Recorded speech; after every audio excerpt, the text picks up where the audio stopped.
Protection! Creeper!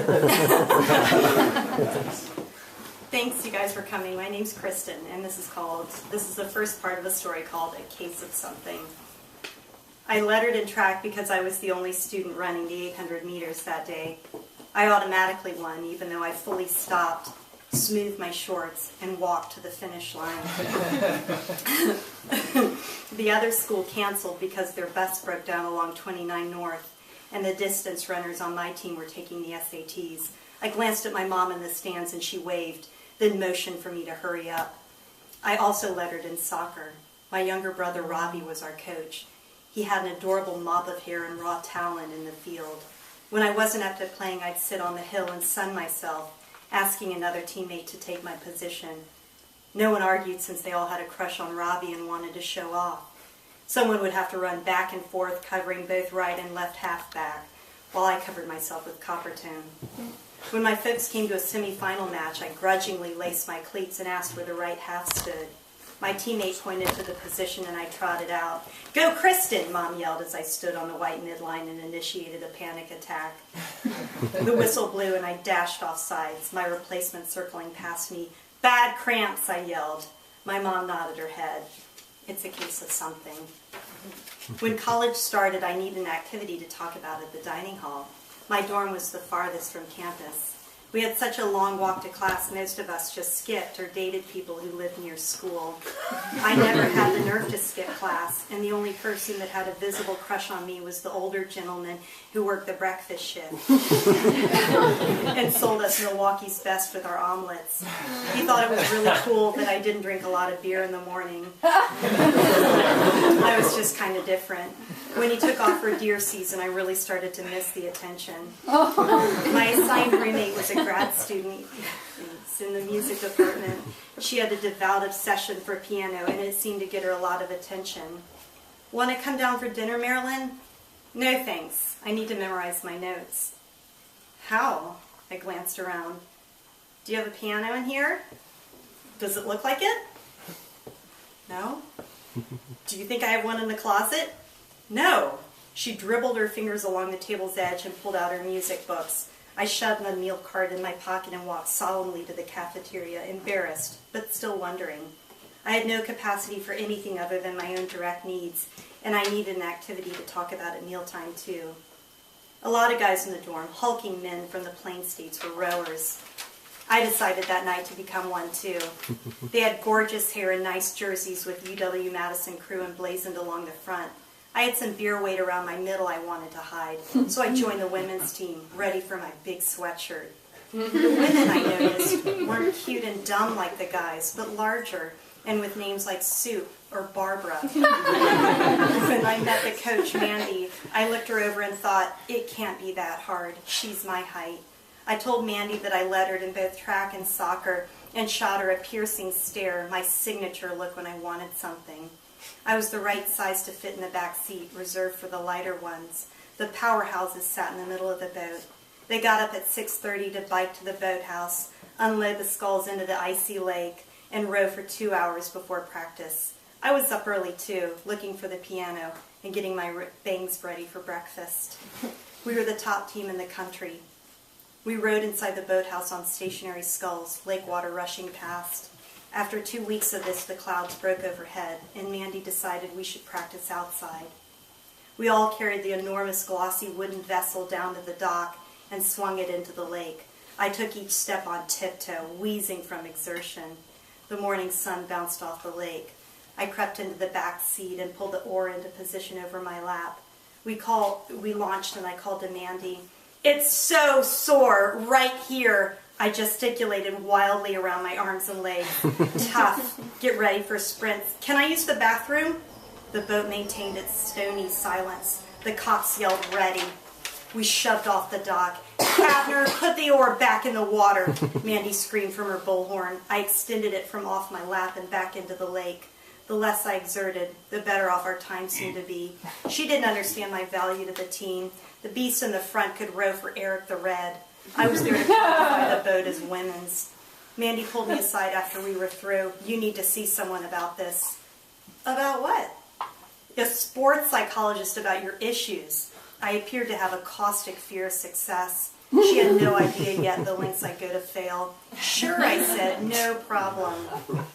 I skipped my appointment the following week. No one was going to tell me I needed more bulk. I was perfect the way I was. I had to take charge of the next practice. First thing as I arrived at the dock, I approached Mandy. Hey, I asked, stroking the ridges of my sweatshirt's arm. Can we just run today, work out our lungs a little instead of paddling? I needed some more time out of the water, which I hated because I'm a Taurus. I'm working out my lungs plenty with you. You need to focus on getting yourself together if you want to stay on this team. The sky was clear, and Lake Mendota sat placidly along the southern end of campus.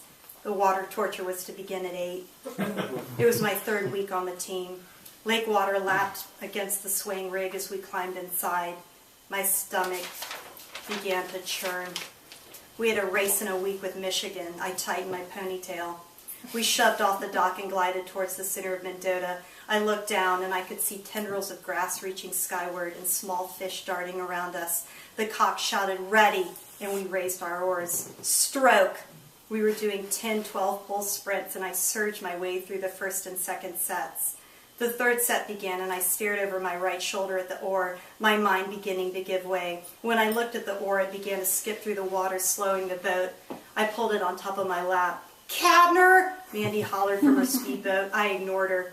If I put the oar back in the water, I'd have to re-energize and finish off the remaining 7 sprints. My strokes would need follow-through. I stared at the water's glassy front. I stood up and pitched myself over the side. I started sinking. The murk surrounded me as I began to frantically dog paddle to shore. Mandy raced up and hoisted me into the speedboat. I found a blanket in the corner and wrapped myself, shivering. My teammates weren't sure what happened since I sat in the back. Everyone was confused. Mandy pulled away and hollered for the sprints to keep going. She walkie-talkied the men's team and asked them to send someone to take me home. What happened to you? The guy asked. You get hazed? I think I hazed myself. I woke up that night seized with fear. In my dreams, failure was overtaking me. I sat up. Marilyn, I don't have any beer. Marilyn, do you think I have a problem? Yes. Do you think I was meant to be on the crew team?